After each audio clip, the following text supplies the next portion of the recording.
The theme for tonight is Faith Overcomes Our Fears. The readings will now be given by Florence from Georgia. I will read from the Bible, King James Version. Psalms. When I am afraid, I put my trust in you. The Lord is my light and my salvation. Whom shall I fear? The Lord is the strength of my life. Of whom shall I be afraid? When the wicked, even mine enemies and my foes, came upon me to eat up my flesh, they stumbled and fell. Though an host should encamp against me, my heart shall not fear. Though war should rise against me, in this will I be confident. The Lord preserveth the faithful. Exodus. And the Lord spake unto Moses, saying, Speak unto the children of Israel, that they turn and encamp before Pi-hahiroth, between Migdol and the sea, over against Baal-zephon. Before it shall ye encamp by the sea.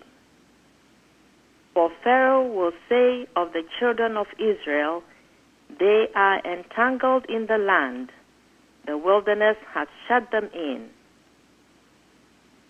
And it was told the king of Egypt that the people fled. And the heart of Pharaoh and of his servants was turned against the people, and they said, Why have we done this, that we have let Israel go from serving us? The Egyptians pursued after them, all the horses and chariots of Pharaoh and his horsemen and his army, and overtook them, encamping by the sea beside Pi-hahiroth before Baal-zephon. And when Pharaoh drew nigh, the children of Israel lifted up their eyes, and behold, the Egyptians marched after them, and they were sore afraid. And the children of Israel cried out unto the Lord. And they said unto Moses, Because there were no graves in Egypt, hast thou taken us away to die in the wilderness? Wherefore hast thou dealt thus with us, to carry us forth out of Egypt? Is not this the word that we did tell thee in Egypt, saying, Let us alone, that we may serve the Egyptians? For it had been better for us to serve the Egyptians than that we should die in the wilderness. And Moses said unto the people, Fear ye not, stand still, and see the salvation of the Lord, which he will show to you today. For the Egyptians whom ye have seen today, ye shall see them again no more forever. The Lord shall fight for you, and ye shall hold your peace. And the Lord said unto Moses, Wherefore criest thou unto me? Speak unto the children of Israel, that they go forward. But lift thou up thy rod, and stretch out thine hand over the sea, and divide it, and the children of Israel shall go on dry ground through the midst of the sea. And the angel of God, which went before the camp of Israel, removed and went behind them. And the pillar of the cloud went from before their face and stood behind them. And it came between the camp of the Egyptians and the camp of Israel.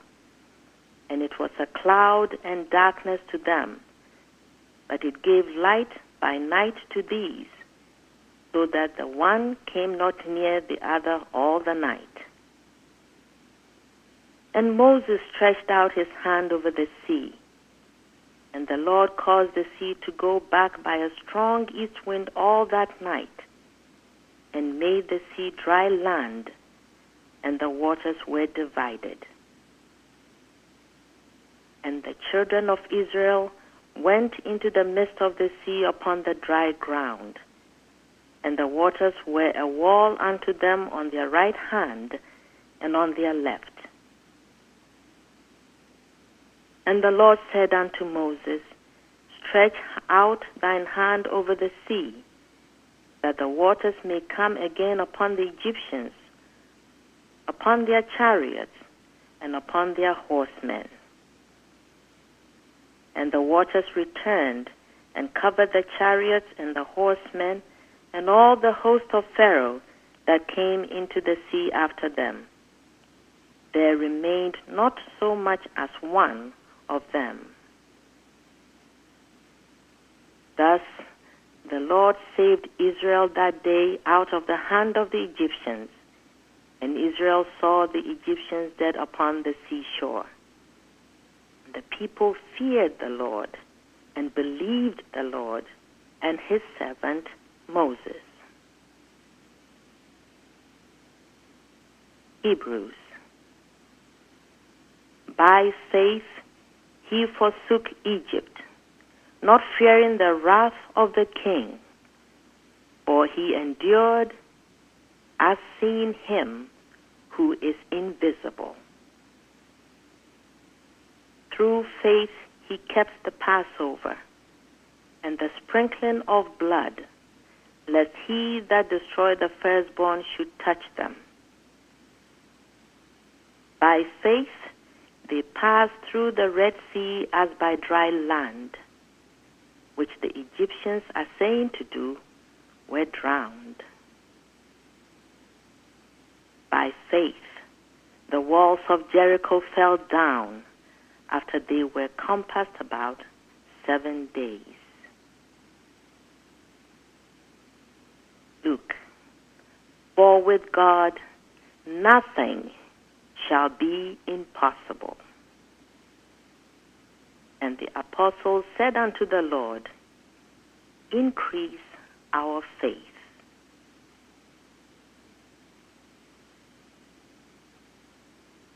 I will now read correlative passages from Science and Health with Key to the Scriptures and prose works by Mary Baker Eddy.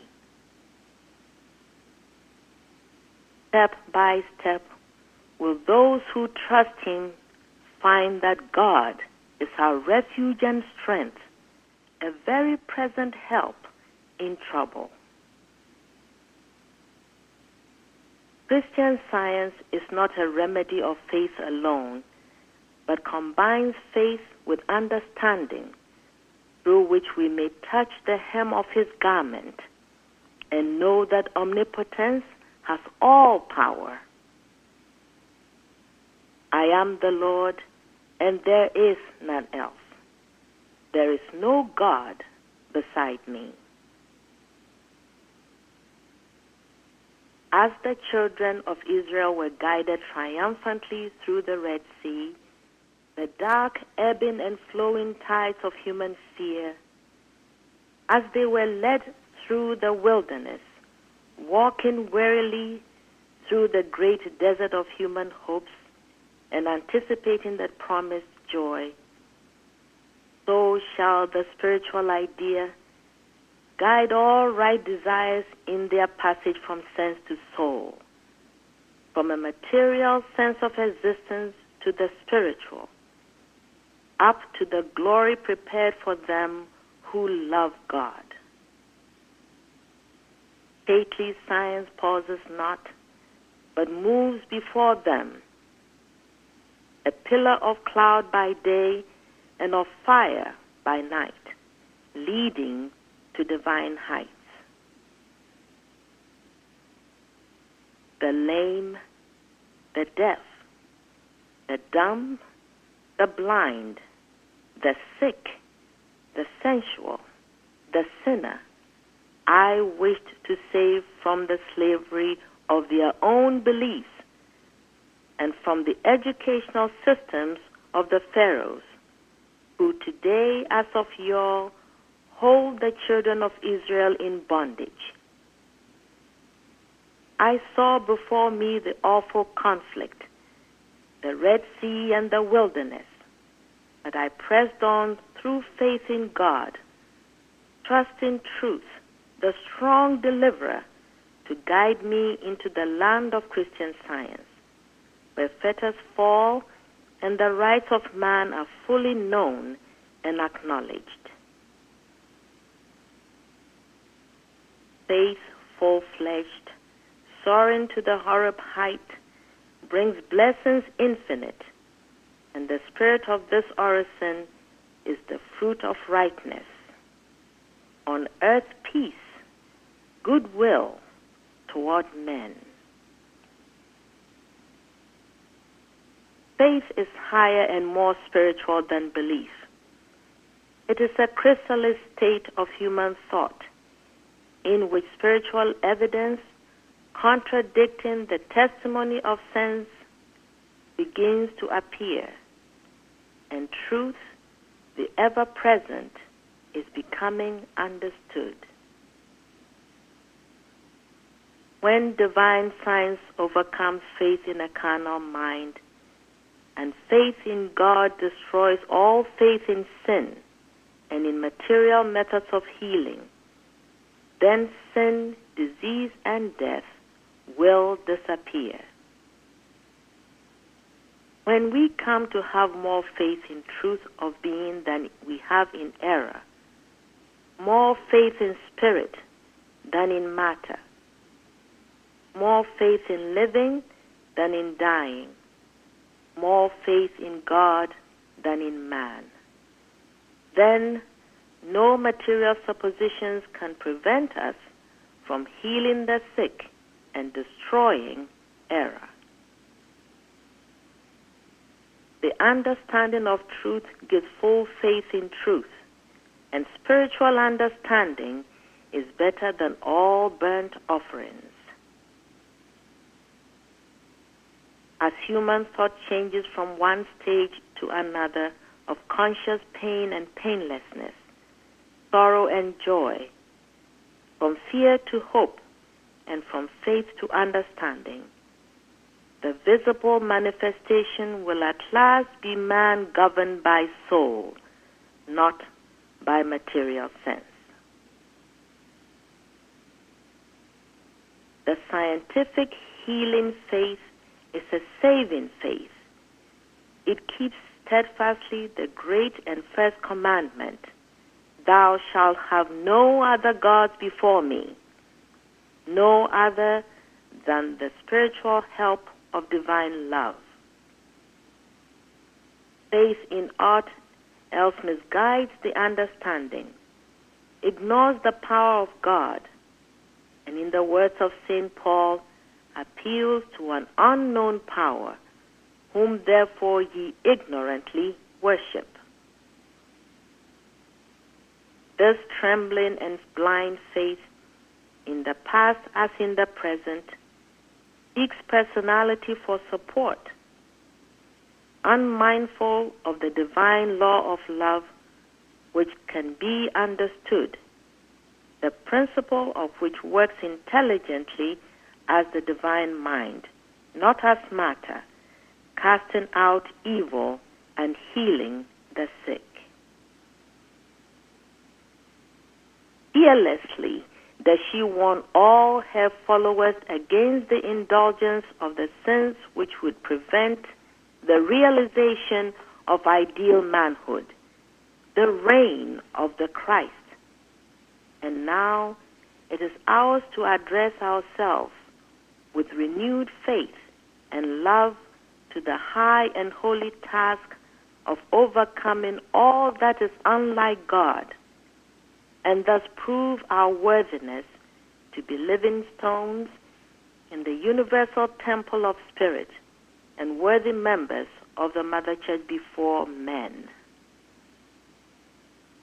What a glorious inheritance is given to us through the understanding of omnipresent love.